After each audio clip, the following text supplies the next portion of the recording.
Your company launches a search for an open position. The applications start rolling in, and the qualified candidates are identified. Now, the choosing begins. Person A, Ivy League, 4.0, flawless resume, great recommendations, all the right stuff. Person B, state school, fair amount of job hopping, and odd jobs like cashier and singing waitress. But remember, both are qualified. So I ask you, who are you going to pick? My colleagues and I created very official terms to describe two distinct categories of candidates. We call A the silver spoon, the one who clearly had advantages and was destined for success. And we call B the scrapper, the one who had to fight against tremendous odds to get to the same point. You just heard a human resources director refer to people as silver spoons and scrappers, which is not exactly politically correct and sounds a bit judgmental. But before my human resources certification gets revoked, let me explain. A resume tells a story, and over the years, I've learned something about people whose experiences read like a patchwork quilt that makes me stop and fully consider them before tossing their resumes away. A series of odd jobs may indicate inconsistency, lack of focus, unpredictability, or it may signal a committed struggle against obstacles. At the very least, the scrapper deserves an interview. To be clear, I don't hold anything against the silver spoon. Getting into and graduating from an elite university take a lot of hard work and sacrifice. But if your whole life has been engineered towards success, how will you handle the tough times? One person I hired felt that because he attended an elite university, there were certain assignments that were beneath him, like temporarily doing manual labor to better understand an operation. Eventually, he quit. But on the flip side, what happens when your whole life is destined for failure and you actually succeed? I want to urge you to interview the scrapper. I know a lot about this because I am a scrapper. Before I was born, my father was diagnosed with paranoid schizophrenia, and he couldn't hold a job in spite of his brilliance. Our lives were one part cuckoo's nest, one part awakenings, and one part a beautiful mind.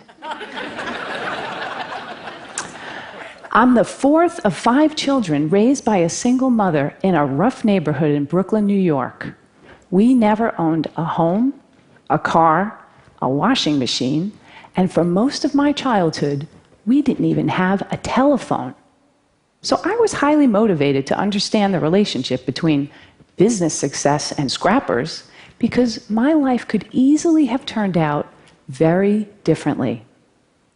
As I met successful business people and read profiles of high-powered leaders, I noticed some commonality.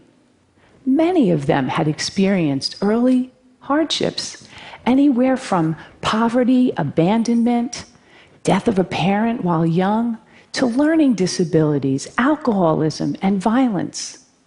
The conventional thinking has been that trauma leads to distress, and there's been a lot of focus on the resulting dysfunction.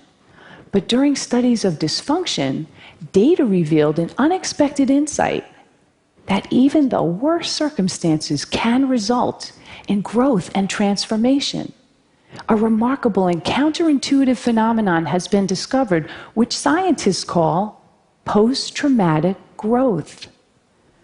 In one study designed to measure the effects of adversity on children at risk, among a subset of 698 children who experienced the most severe and extreme conditions, fully 1/3 grew up to lead healthy, successful, and productive lives.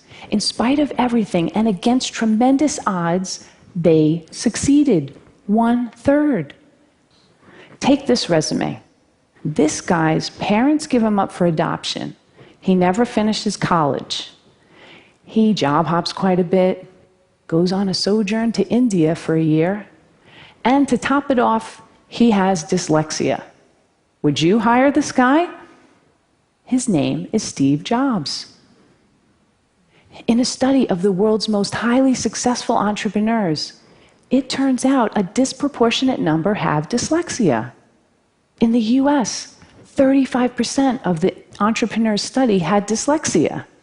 What's remarkable, among those entrepreneurs who experience post-traumatic growth, they now view their learning disability as a desirable difficulty, which provided them an advantage because they became better listeners and paid greater attention to detail. They don't think they are who they are in spite of adversity. They know they are who they are because of adversity. They embrace their trauma and hardships as key elements of who they've become and know that without those experiences, they might not have developed the muscle and grit required to become successful. One of my colleagues had his life completely upended as a result of the Chinese Cultural Revolution in 1966. At age 13, his parents were relocated to the countryside. The schools were closed, and he was left alone in Beijing to fend for himself until 16, when he got a job in a clothing factory. But instead of accepting his fate, he made a resolution that he would continue his formal education. 11 years later, when the political landscape changed, he heard about a highly selective university admissions test. He had 3 months to learn the entire curriculum of middle and high school. So, every day, he came home from the factory, took a nap, studied until 4 a.m., went back to work, and repeated this cycle every day for 3 months. He did it. He succeeded. His commitment to his education was unwavering, and he never lost hope. Today, he holds a master's degree, and his daughters each have degrees from Cornell and Harvard. Scrappers are propelled by the belief that the only person you have full control over is yourself. When things don't turn out well, scrappers ask, what can I do differently to create a better result? Scrappers have a sense of purpose that prevent them from giving up on themselves. Kind of like if you've survived poverty, a crazy father, and several muggings, you figure, business challenges? Really? Piece of cake, I got this. And that reminds me, humor. Scrappers know that humor gets you through the tough times, and laughter helps you change your perspective. And finally, there are relationships. People who overcome adversity don't do it alone. Somewhere along the way, they find people who bring out the best in them and who are invested in their success. Having someone you can count on, no matter what, is essential to overcoming adversity. I was lucky. In my first job after college, I didn't have a car, so I carpooled across 2 bridges with a woman who was the president's assistant. She watched me work and encouraged me to focus on my future and not dwell on my past. Along the way, I've met many people who've provided me brutally honest feedback, advice, and mentorship. These people don't mind that I once worked as a singing waitress to help pay for college. I'll leave you with one final valuable insight.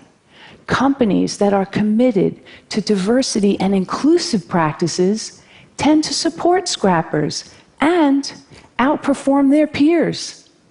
According to Diversity Inc., a study of their top 50 companies for diversity outperformed the S&P 500 by 25%. So, back to my original question. Who are you going to bet on? silver spoon or scrapper? I say, choose the underestimated contender whose secret weapons are passion and purpose. Hire the scrapper.